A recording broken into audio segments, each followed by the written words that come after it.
अगर बसपा इंडिया गठबंधन में शामिल होती है तो मोदी जी का जाना तय है, और अगर बसपा इंडिया गठबंधन में शामिल नहीं होती है तो मोदी जी का आना भी तय है। बहुजन समाज पार्टी 2024 का चुनाव अलग थलग लड़ेगी तो नुकसान किसको होगा? सबसे ज़्यादा नुकसान होगा इंडिया गठबंधन को। शेड्यूल कास्ट का वोट तो चाहिए, लेकिन शेड्यूल कास्ट का, मायावती का या अन्य और जो नेता हैं उनका नेतृत्व तो स्वीकार नहीं है। तो अगर आप इंडिया गठबंधन की बात कर रहे हो तो इंडिया गठबंधन में जो इस देश का 35 करोड़ मुसलमान है वो कहाँ है? जो इस देश का 40 करोड़ शेड्यूल कास्ट है वो कहाँ है? इंडिया गठबंधन की सरकार बन जाती है 2024 में, तो फिर बता दीजिए आप मुसलमानों के लिए क्या करोगे, तो बता दीजिए आप दलितों के लिए क्या करोगे।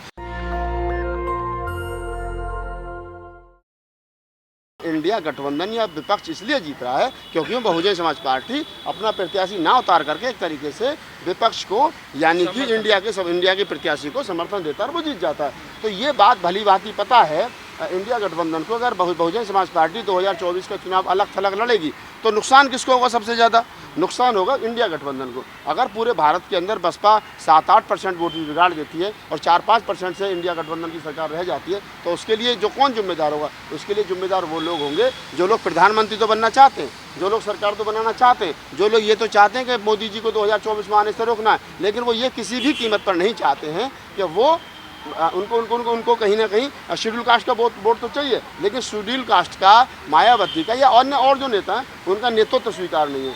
अब मैं दूसरी तरफ कह लेता हूँ कि अब ये जो इंडिया नामक गठबंधन बना, मैं पहले दिन से कह रहा हूँ कि इंडिया नामक गठबंधन में दलित कहाँ हैं, मुसलमान कहाँ हैं? भाई ये भी एक तरीके से सवर्णों का ही गठबंधन है।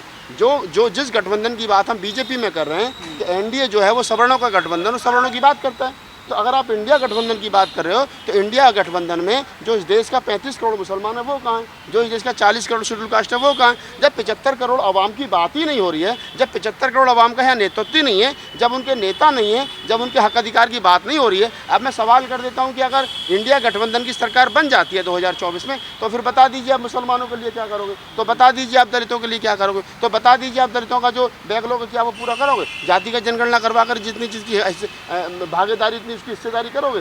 क्या आप जो है वो उनके जो संवैधानिक राइट्स हैं उनको बचाने का काम करोगे? क्या दलितों का जो अब उनका जो और बहुत सारे अधिकार हैं क्या उन्हें बचाने का काम करोगे?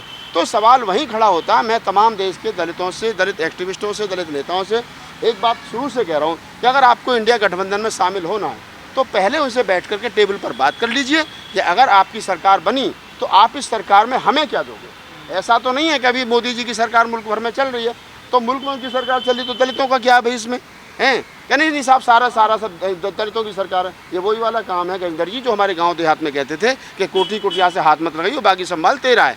तो ये जो बाकी संभाल तेरा वाली बात है ना, ये ख़त्म करनी चाहिए। पूछ लेना चाहिए कि क्या क्या मेरा और क्या क्या तेरा है। तो इंडिया गठबंधन में अगर आज प्रियंका गांधी जी मायावती जी से मिली है तो ये एक सार्थक कदम है। इसकी भूरी भूरी प्रशंसा होनी चाहिए।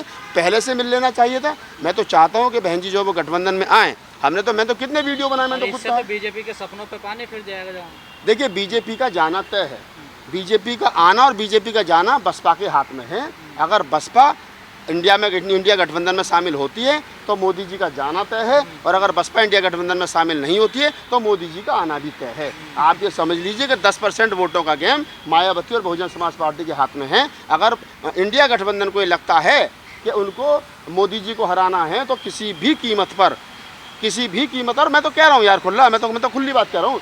अरे यार इस देश के अंदर 1% सिख है वो प्रधानमंत्री बन सकता है, कितने % क्रिश्चियन है वो प्रधानमंत्री बन सकते हैं, कम्युनिस्ट कितने % है वो प्रधानमंत्री बन सकते हैं। तो क्या इस देश का शेड्यूल कास्ट और शेड्यूल कास्ट की जो सबसे बड़ी नेता है बहन कुमारी मायावती जी, जिनके कहने पर इस देश का शेड्यूल कास्ट रोडों पर उतरने को अपनी जान देने को तैयार हो जाता है, और वो जो इस देश के राष्ट्रीय पार्टी के राष्ट्रीय अध्यक्ष हैं, तो एक बार कांग्रेस बड़ा सा दिल दिखा करके कहे ना कि हम क्या नाम है बसपा सुप्रीमो मायावती को प्रधानमंत्री बनाएंगे। या चलो हमसे मत कहो, बैठ के कमरे में बात कर लो, मायावती जी को इसी बात में बना लो और बाहर आ जाओ। हो सकता है इस बात को मान जाए, आपकी सरकार बन जाए। बाद में हम तो कह रहे हैं भैया 5 साल आपकी सरकार चलेगी तो 2.5 साल के लिए बहन जी को बना दो, 2.5 साल के लिए किसी भाई साहब को बना देना। हमने कब मना किया? राहुल गांधी। हम तो सीधी कह रहे हैं ना भाई राहुल गांधी को बना दो, उनका भी नंबर आना चाहिए, पढ़ा लिखा नौजवान साथी है।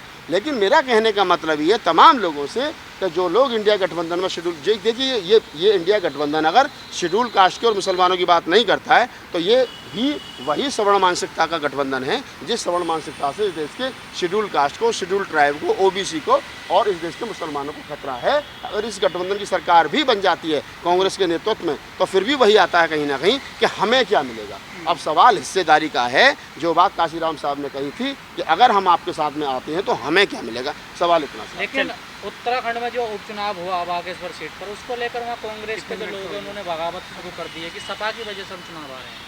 देखिए मैं ये कह रहा हूँ कि जो लोग ये कह रहे हैं तो कि हम, क्या ये सवाल मेरा ये है कि क्या कांग्रेस सपा से गठबंधन नहीं करना चाहती है? देखिए मेरी बात सुनिए, हाँ।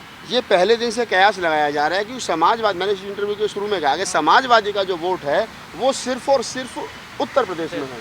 उत्तर प्रदेश के बाहर कहीं कुछ है नहीं, एक आध सीट पर थोड़ा बहुत प्रभाव है, लेकिन बहुजन समाज पार्टी का जो वोट है वो पूरे देश भर में, उत्तर भारत में तो खास तौर से है ही है।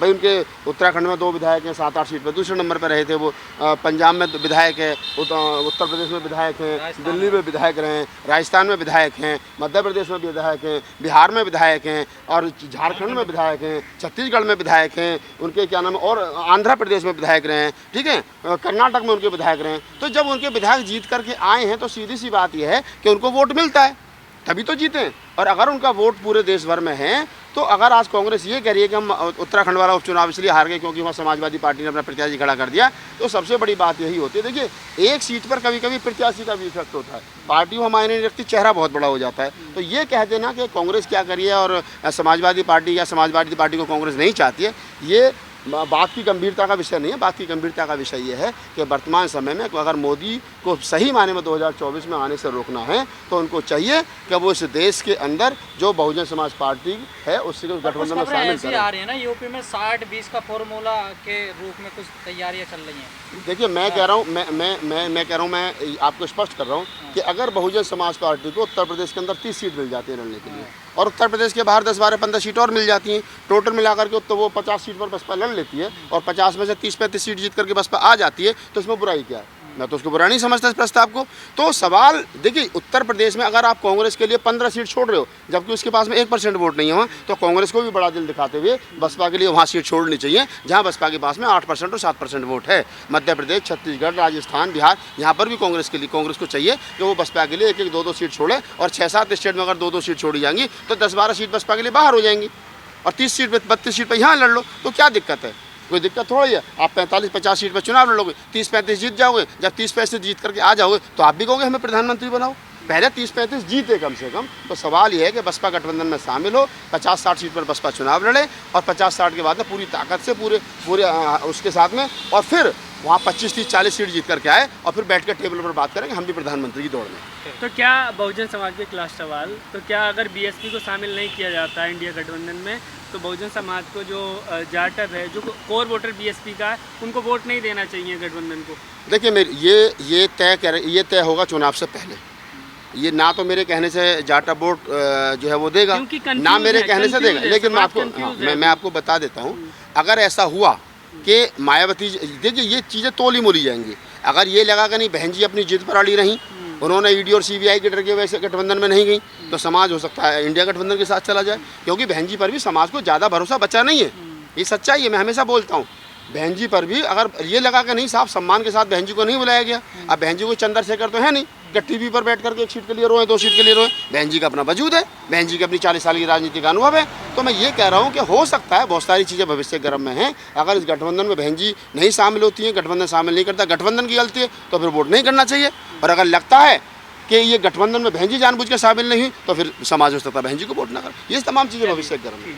नेशनल दस्तक की आपसे गुजारिश है कि अगर इसको बचाना चाहते हैं तो नेशनल दस्तक को सब्सक्राइब करने के लिए रेड कलर के सब्सक्राइब बटन को दबाएं, फिर बेल आइकन की घंटी दबाएं। नेशनल दस्तक को बचाने के लिए बहुत जरूरी है कि हर खबर को शेयर करें, लाइक करें, कमेंट जरूर करें।